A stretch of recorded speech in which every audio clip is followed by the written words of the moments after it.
కాళేశ్వరం మీద రేవంత్ రెడ్డి గారి మిడిమిడి జ్ఞానం, ఇంకో ఇక్కడ నేను మళ్ళీ రాసిన కదా, కాళేశ్వరం పైన రేవంత్ రెడ్డి మిడిమిడి జ్ఞానం. ఇక బనకచెర్ల అయిపోయింది. బనకచెర్ల చంద్రబాబు నాయుడు గారికి ఓకే కొట్టిండు, జై కొట్టేసిండు.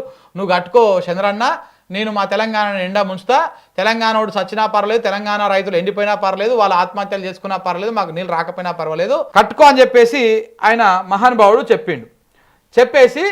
చెప్పేసి ఇక ఇప్పుడు కాళేశ్వరం ప్రాజెక్ట్ దగ్గరకు వచ్చాడు. కాళేశ్వరము ప్రాజెక్టుల పైన బయటపడ్డ రేవంత్ రెడ్డి అజ్ఞానం ఎట్లా బయటపడదు చూడండి ఒకసారి. ఇక్కడ తెలంగాణ ప్రాజెక్టులకు అన్యాయం జరిగి తెలంగాణ ప్రాజెక్టులకు ఒకవేళ తీరని ఏదైనా ద్రోహం జరిగితే ఉరిదీయాల్సింది చంద్రశేఖరరావు హరీష్ రావునే. ఓహో, సర్వ పాపాలు చేసింది మీరు, పాపాల భైరవులు మీరు, తెలంగాణకు అన్యాయం చేసింది మీరు.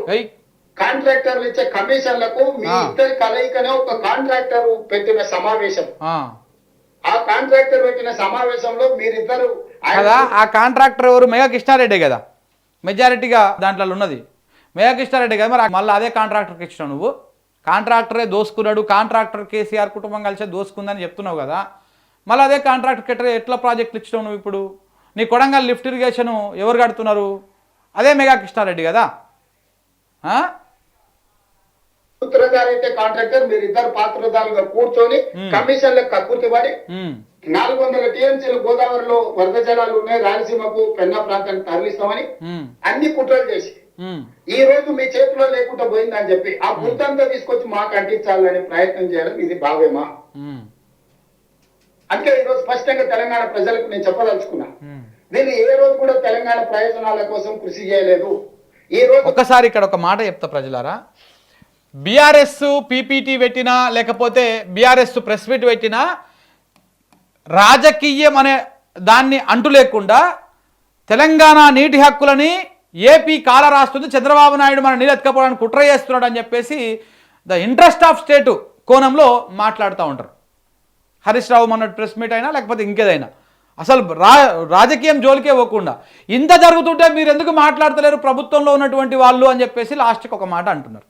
కానీ మన రేవంత్ రెడ్డి గారు బీఆర్ఎస్ స్టేట్ ఇంట్రెస్ట్లో మాట్లాడితే ఈయననేమో బీఆర్ఎస్నే టార్గెట్ చేసి మాట్లాడుతూ ఉంటాడు. ఇక చూడండి ఇక్కడ ఇద్దరి తేడా చూడండి ఎట్లా ఉన్నది అనేది. ఇంకో కృష్ణా బేసిన్ లో ఉమ్మడి రాష్ట్రంలో ప్రారంభించిన ఏ ఒక్క ప్రాజెక్ట్ అయినా మన ప్రధానమైన ఆధారం Krishna basin, Godavari basin. Krishna basin మీద కొద్దాం, ఉమ్మడి రాష్ట్రంలో సాగునీటి ప్రాజెక్టులో తెలంగాణ ప్రాంతానికి అన్యాయం జరుగుతుంది కాబట్టి నీళ్లు నిధులు నియామకాలనే నినాదంతో రాజకీయ పార్టీని మీరు ముందుకు తెచ్చుకొని అధికారంలోకి వచ్చి ఆ నీళ్లకు సంబంధించి కృష్ణా బేసిన్ ఉమ్మడి రాష్ట్రంలో మొదలు పెట్టిన ఒక్క ప్రాజెక్ట్ అయినా పూర్తి చేసిందా చంద్రశేఖరరావు గారు? ఇప్పటి వరకు 2 లక్షల కోట్ల రూపాయలు కేవలం సాగునీటి ప్రాజెక్టులకు కాంట్రాక్ట్. సార్ మీకు తెలియకపోతే తెలుసుకోండి, డిండి పాలమూరు రంగారెడ్డి ఎవరు పూర్తి చేసిర్రు, ఎవరు ఇప్పుడు అంటే ఆల్మోస్ట్ పూర్తి అయింది, అది 80-90% అయిపోయింది. అది ఎవరు కట్టిర్రు, ఎవరు పూర్తి చేసిర్రు? దాంట్లో భాగంగా డిండి లిఫ్ట్ ఇరిగేషన్ స్టార్ట్ చేసింది ఎవరు, అది ఆల్మోస్ట్ పూర్తి అయింది ఎవరి హయాంలో? ఇట్లా ఎప్పుడు పోతే చాలా ఉన్నాయి, ఇప్పుడు చెప్తున్నటువంటి లిస్టులల్లో చాలా ఉన్నాయి మీరు అసంపూర్తిగా పెట్టిపోయినాయి. ఇది కాంగ్రెస్ ప్రభుత్వం అవన్నీ కూడా పూర్తి చేసుకొని నీళ్లు తీసుకొచ్చే దశ వచ్చేసరికి ఇలా దిగిపోయింది. ఇవాళ మీరు కనీసం ఆ రెడీగా ఉన్నటువంటి పంపులను పోపిస్తుంది కూడా చేతనైతలేదు మీకు.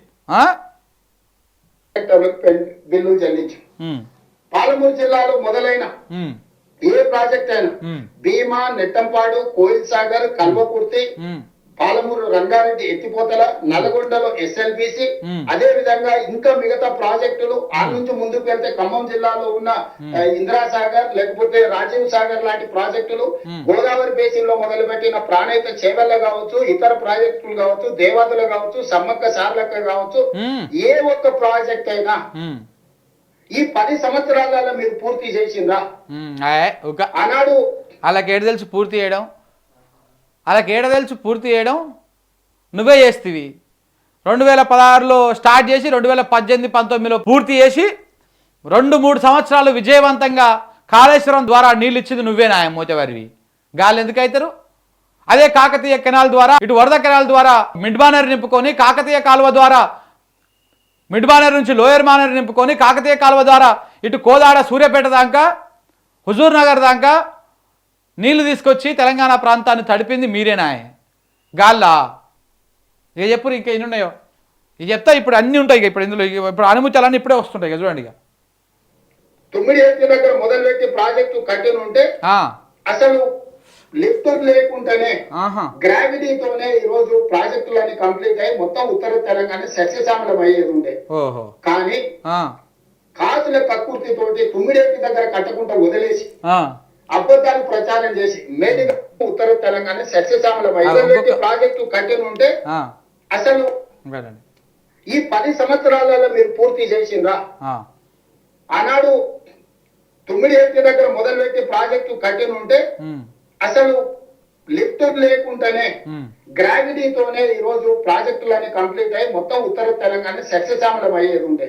అబ్బా ఏం తెలివి సార్, ఈ తెలివితోనేనా సార్ మీరు ముఖ్యమంత్రి అయింది? ఈ తెలివితోనేనా మీరు ముఖ్యమంత్రి అయింది? ఇక చెప్తా చూడు, ఇప్పుడు ఇది గోదావరి నది ఇట్లా పోతా ఉన్నది, ఇది ఇట్లా ప్రాణహిత నది వస్తున్నది, ఈ ప్రాణహిత నది వచ్చే కింద మేడిగడ్డ ఉన్నది, ఈడ వెన్గంగా పెన్గంగా కలిసి ప్రాణహిత అవుతుంది. ఈ ప్రాణహిత దగ్గరనే తుమ్మిడిహెట్టి ఉన్నది, ఈడ తుమ్మిడిహెట్టి ఈడ ఉన్నది. ఈ తుమ్మిడిహెట్టి దగ్గర ఇది ఎంత దీని సముద్ర మట్టానికి 148 మీటర్ల ఎత్తులో ఇది ఉంటుంది. ఇక్కడ ఎల్లంపల్లి ఉన్నది, ఈ ఎల్లంపల్లి కూడా 148 మీటర్ల ఎఫ్ఆర్ఎల్తో అంటే సముద్ర మట్టానికి 148 మీటర్ల ఎత్తులో ఇది ఉన్నది. అయితే ఇక్కడి నుంచి ఇక్కడికి ఎలాంటి గ్రావిటీ లేకుండా ఈడ బ్యారేజ్ కట్టి ఉంటే, ఈడ ప్రాజెక్ట్ కట్టి ఉంటే ఇక్కడ నుంచి ఇక్కడ దాకా ఎలాంటి లిఫ్ట్ లేకుండా ప్రాజెక్ట్ అయిపోయేది, ఉత్తర తెలంగాణ మొత్తం సస్యశ్యామలం అయిపోయేది అని చెప్తా ఉన్నాడు.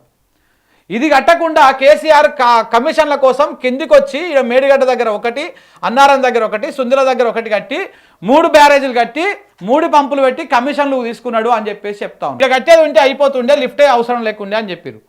ఇదే మీ తెలివి, ఇది మీ తెలివి అంటున్నా. నువ్వు ఈడ కట్టినా 2 లిఫ్ట్లు పెట్టాలి, ఒకటి ఎత్తిపోయాలి, ఇంకోటి మధ్యలో కూడా ఎత్తుకోవాలి. 2 లిఫ్ట్లు పెట్టాల్సినటువంటి అవసరం ఉంటుంది. నీకు కావాలంటే నీ ఇరిగేషన్ అధికారాన్ని అడుగుపోయి, ఒక లిఫ్ట్ కూడా కాదు 2 లిఫ్ట్లు పెట్టాల్సి ఉంటుంది. అది కూడా మనకి ఎందుకంటే 158 మీటర్ల ఎఫ్ఆర్ఎల్తోనే కట్టుకోవాలి మనం. ఆడ 152కు మహారాష్ట్ర ఒప్పుకోవట్లేదు. మీరు అంత పెద్ద మొగోళ్ళు అయితే ఇప్పుడు పోయి ఒప్పిరు 152కు మహారాష్ట్రని, పోయి ఒప్పిరు 152కు ఒప్పించి ఆడనే కట్టేసి ఈ 3 బరాజులు బంద్ పెట్టి ఈ వాటర్ రాకుండా మొత్తం ఇలా తీసుకుపోయి ఎల్లంపల్లిలో పోయిరి. ఏం తెలివి సార్, ఈ తెలివితోనే మీరు ముఖ్యమంత్రి అయ్యారు, ఈ తెలివితోనే మీరు వచ్చి ఆడ ప్రజెంటేషన్లు ఇస్తూ ఉన్నారు. లిఫ్ట్ లేకుండానే ఉత్తర తెలంగాణ మొత్తం పోతుందంట. ఎల్లంపల్లి నుంచి కూడా లిఫ్ట్ పెట్టే ఎత్తిపోయాలి తెలుసా వాటర్ మీకు? ఎల్లంపల్లి నుంచి లిఫ్ట్ పెట్టాలి, మిడ్ మానేర్ నుంచి లిఫ్ట్ పెట్టాలి, ఆ నుంచి లోయర్ మానేర్ నుంచి లిఫ్ట్ పెట్టాలి. పోతా ఉంటే గడ్డ పైకి ఉంటుంది, కిందికి ఉండదు. కిందికి పోయేది మొత్తం ఇంక మళ్ళా గోదావరి కిందకి వెళ్ళిపోతూ ఉంటుంది. ఇంకా లిఫ్ట్ పెట్టకపోతే మనకు తెలంగాణ నీళ్ళు ఎత్తుకునే అవకాశమే లేదు, నీళ్ళు వచ్చే అవకాశమే లేదు. లిఫ్టే లేకుండా ఉత్తర తెలంగాణ మొత్తం సస్యశ్యామలం అవుతుందంట. ఇంకా చాలా చెప్తాడు చూడు ఇందులో. చెప్పు. కానీ కాసుల కక్కుర్తితోటి 9 దగ్గర కట్టకుండా వదిలేసి అబద్ధాలు ప్రచారం చేసి మేడిగడ్డ, సుందిల్ల, అన్నారం లిఫ్టులు కట్టి పంపులు పెట్టి మీరు కట్టడు కూలుడు 3 ఏళ్లలో జరిగిపోయింది. 1,00,000 కోట్లు ఆవిరైపోయింది. ఈ రోజు 1,00,000 కోట్లు ఖర్చు పెట్టిన ప్రాజెక్టు 1,00,000 ఎకరాలకు కూడా నీళ్లు ఇవ్వలేదనంటే మిమ్మల్ని ఏమనాలి? కాళేశ్వరంలో 1,00,000 ఎకరాలకు కూడా నీళ్ళు రాలేదా? 1,00,000 ఎకరాలకు కూడా నీళ్ళు రాలేదా? 28 లక్షల ఎకరాలకు నీళ్ళు ఇచ్చింది కాళేశ్వరం ప్రాజెక్టు. రేవంత్ రెడ్డి గారు తెలివి ఉంటే మాట్లాడరు, లేకపోతే ఊకోరు. కానీ ఇట్లా రైతాంగం దగ్గరకు ఈ మాట చెప్తే వాళ్ళు ఉరికించి కొడతారు. 28 లక్షల ఎకరాలకు నీళ్ళు వచ్చినాయి కాళేశ్వరం ద్వారా. మీరు ఇట్లా వచ్చి అబద్ధాలు చెప్పకూడదు. స్టెబిలైజేషన్ ఎంత జరిగింది? దగ్గర 18 లక్షల 16 లక్షల ఎకరాలకు స్టెబిలైజేషన్ జరిగింది. కొత్త ఆయకట్టు ఎంత ఏర్పడ్డది? కొత్త ఆయకట్టు కేవలం కాళేశ్వరం ద్వారా, అంటే ఇంకా డిస్ట్రిబ్యూషన్ సిస్టమ్ పూర్తి కాకముందుకే కాళేశ్వరం ద్వారా వచ్చినటువంటి కొత్త ఆయకట్టు 3 నుంచి 4 లక్షల ఎకరాలు. ఇవన్నీ పండించినటువంటి భూములు కాదా, వచ్చిన నీళ్ళు కాదా?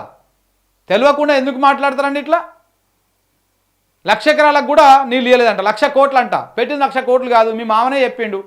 94,000 కోట్లు అని చెప్పేసి మీ మామనే చెప్పిండు. ఆ సోయి కూడా లేకపోయా మీకు, ఇంకా అబద్ధాలు చెప్పుడు.